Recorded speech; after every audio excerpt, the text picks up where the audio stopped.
Tanpa nasionalisme dan geopolitik, Indonesia bisa dijajah lewat pikiran. Pentingnya pendidikan geopolitik di era Prabowo. Pernah kepikiran nggak, kalau ancaman terbesar Indonesia hari ini bukan tank, bukan rudal, tapi otak manusia Indonesia sendiri?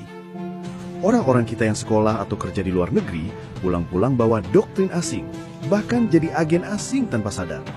Rakyat di dalam negeri ikut-ikutan kritik pemerintah, tapi nggak ngerti geopolitik. Elit yang duduk di kursi kekuasaan, mudah disuap, gampang dikendalikan. Inilah bahaya yang bisa bikin Indonesia jatuh, bukan lewat perang, tapi lewat pikiran. Kalau kita nggak melek geopolitik dan nggak punya nasionalisme, kita akan jadi pion di papan catur global. Kita kira bebas ngomong, padahal kita cuma corong kepentingan asing. Sejarah sudah mencatat, tahun 1960-an ada mafia Berkeley, ekonom Indonesia lulusan Amerika yang pulang bawa resep liberalisasi. Mereka orang Indonesia, tapi kebijakannya justru bikin kita tergantung asing. Hal yang sama terjadi di Chile. Para teknokrat lulusan Chicago, dikenal sebagai Chicago Boys, dipakai Pinochet untuk ubah Chile jadi eksperimen neoliberal. Siapa yang untung? Korporasi asing, rakyat sengsara. Lihat juga Rusia setelah Uni Soviet runtuh. Banyak teknokrat lulusan barat dorong liberalisasi. Hasilnya, aset negara jatuh ke oligarki. Rakyat miskin. Rusia nyaris hancur. Bahaya ini nyata. Orang kita yang sekolah atau kerja di luar negeri, tanpa nasionalisme, bisa jadi kuda Troya di dalam negeri. Sekarang lihat fenomena di dalam negeri. Banyak rakyat kritis, rajin kritik pemerintah. Bagus. Tapi masalahnya, kritik tanpa paham geopolitik sering salah arah.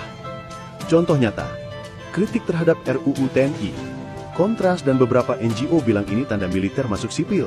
Orde Baru Jilid 2. Influencer ikut-ikutan framing. Padahal, dalam konteks geopolitik global, konflik Laut Cina Selatan, perang energi, ancaman perang hibrida, RUU ini justru dibutuhkan untuk memperkuat pertahanan nasional. Tanpa kacamata geopolitik, kritik rakyat hanya jadi amunisi asing buat melemahkan pemerintah. Lebih bahaya lagi kalau pejabat tidak paham geopolitik dan tidak punya nasionalisme. Mereka gampang disuap, gampang kompromi, gampang jual aset negara. Korupsi bukan cuma soal uang, tapi soal pengkhianatan terhadap bangsa. Pejabat semacam ini adalah pintu masuk asing untuk kuasai Indonesia dari dalam.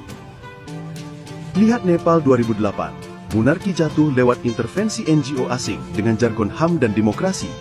Hasilnya, korupsi merajalela, rakyat makin sengsara, negara makin tergantung pada India dan Barat.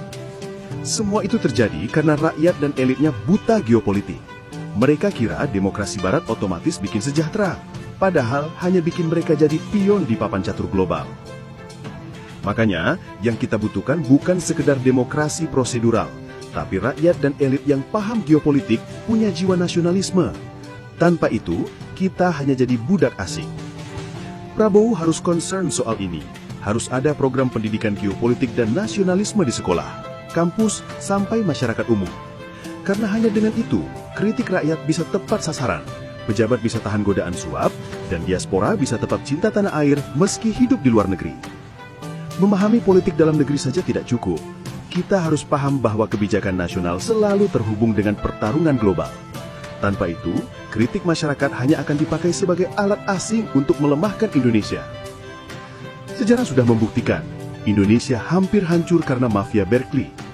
Chile porak-poranda oleh Chicago Boys. Rusia sempat roboh karena teknokrat yang lupa nasionalisme.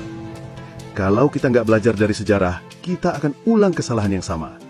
Pertanyaannya sekarang, maukah kita jadi bangsa yang merdeka sepenuhnya, atau cukup puas jadi pion yang dimainkan asing?